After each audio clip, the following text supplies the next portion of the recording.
Hey, what's up you guys? It's Dorothy and welcome back to my channel. In today's video, we're going to go into the next part of Crank by Ellen Hopkins.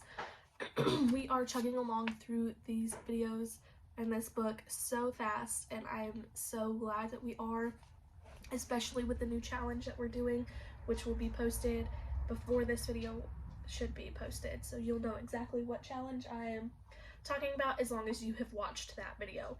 Anyways, let's get right into this video, and yeah. This video may contain sensitive topics and foul language. If you do not wish to continue, please click off of the video now. You have been warned. Page 433. Unforgettable birthdays aren't easy to come by. Do you remember your 4th, your 12th? To my 90th birthday, I will never forget my 17th. If you do remember them, why? It was a day of firsts, giving myself willingly to ecstasy, to a man, a needle, presents, surprises first. It didn't hurt, not at all. The sting was rather pleasant, less like excising an ingrown toenail, or did pain define those memorable days? Now take the rush of snorting, multiply by 100, you get smoking. To find manlinging, you approach infinity. Have you ever once in your life reached out to touch infinity? Elevation, oh, but a whole lot more. They say people who die from ecstasy die from overheating. Adding speed to the mix accelerates the process because it makes you want to dance until the sun comes up. The music made me dance. It entered my brain firing spark plugs and pistons. It revved me to my feet. The crank was just fuel pumping through my veins. Propulsion, I shifted into overdrive. Motor heating steadily. I danced with guys, I danced with girls, hotter, closer, melting together like candles in a south-facing window. Our dance was primitive, beautiful, waves of high tide. Our dance was sensual, sexual, and yet somehow innocent. Spent calories orbited, raising temperatures. Some drink alcohol, the wise drink water. It tasted as good as champagne, and then somehow the subject of my birthday came up. Word spread and the mood elevated beyond celebratory. Gifted with kisses, tender, probing, inviting, feminine, masculine, one emptying into the next, eddies in the swollen river. I kept my eyes closed, absorbing sensation until it screamed for release, so the part that came next seemed very right. I don't know whose blade it was, whose idea it was. I don't remember saying yes. I know I didn't say no. The knife was sharp, one nick at my wrist. It didn't even hurt. It didn't seem wrong. Rust in my mouth, rich red salt. I drank it down, asked for more. Offered my own to those who would partake. Fever fine, I was on fire. Time hesitated. Solid earth gave way. Strong arms caught me, carried me into the cool of outside. A familiar mouth found mine. I looked into Chase's eyes, found emotions in turmoil, fear, need, concern, lust.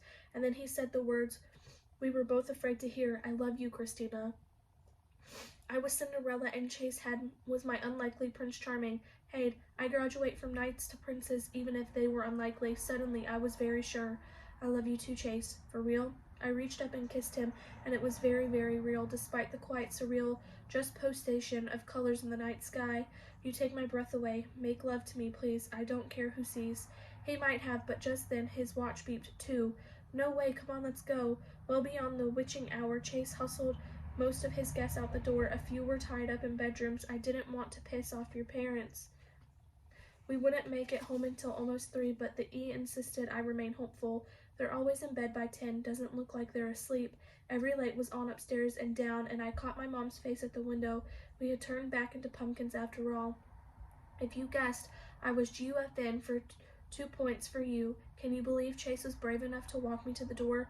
Mom pounced. Do you realize it's 3 a.m.? Chase tried to apologize, said we lost track of time talking. I'm sure that was all you were doing. Mom lectured him on responsibility and gave him the old we were worried to death. She looked just fine to me. What could Chase do but nod? Well, Christina won't be going anywhere for a while. I tried to talk my way out of her anger zone. No good.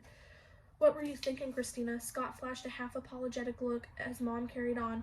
Don't you know the cops keep a lookout for kids like you? I wasn't a kid, and I'd never seen so much as seen a cop drive by, not yet anyway.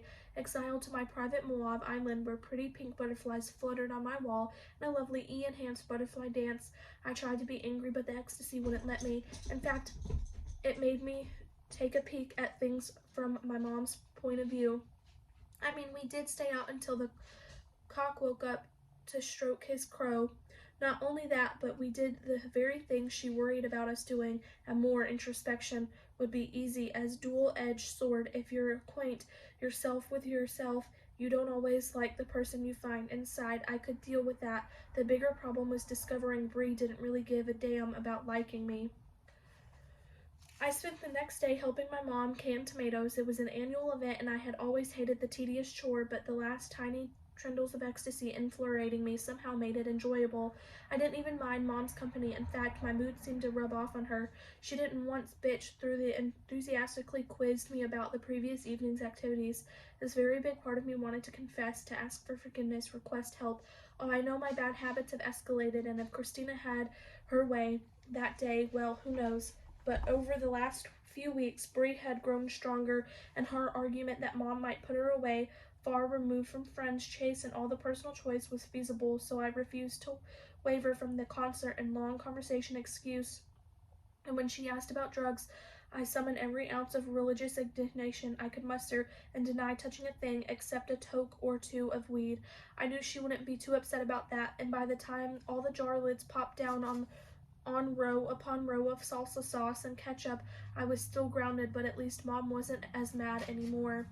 Burned out, burning up, coming down, I popped 3 aspirin against the throbbing in my skull and attempted a nap. I laid in bed, sweating out toxins, the last of the Ian crank aching from the inside out. Could I ever shift into reverse, falling from euphoria? I face-planted into depression, hard, somersaulting through your own manure, harder yet to get back up without tripping and falling all over again. I felt out of control, a meteorite tumbling through space, tugged by gravity towards certain doom. I'm going to leave it off right there, and I will see you guys in the next video. Bye!